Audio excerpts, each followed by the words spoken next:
Gre za en food procesor, ki je v bistvu inovativen, kreativen, ustvarjalen in glavna njegova značilnost je to, da ima ogromno funkcij in v hecu lahko rečemo to, da upravlja praktično vse, samo kuhati ne zna.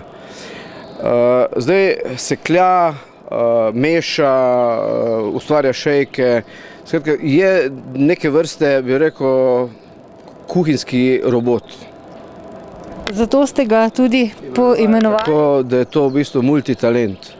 Tisto, kar v današnjem sodobnem cajtu, ko gre za neko kreativnost, ustvarjalnost, se pravi, da ni nekaj šablonskega, omogoča, da nekdo, ki ima domišljijo, z njem dela, če pa še nima domišljije, si jo pa ustvari, če pa še to ni, pa lahko dela tudi po receptih, ki so priloženi. Je multitalent že v prodaji?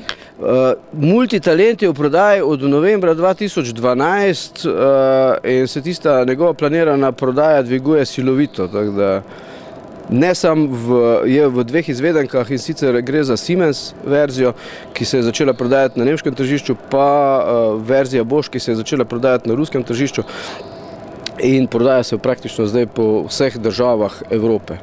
Kaj pa Sloveniji? V Sloveniji nažalost ga še ni.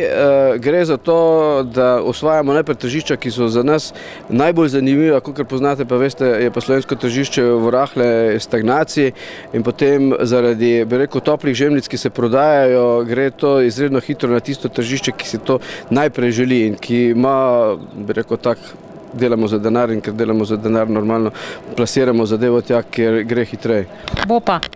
V vsakem primeru pride tudi na slovensko tržišče, slej ko prej, če ne drugega, bodo te trgovci, v bistvu, ki bodo videli, da nekje zunaj se nekaj prodaja pod blagovno znamko Bosch ali pa rečemo tole pod nazarsko blagovno znamko ali pa slovensko blagovno znamko, bo to hitro zavohali pa bo hoteli imeti pol tudi tu.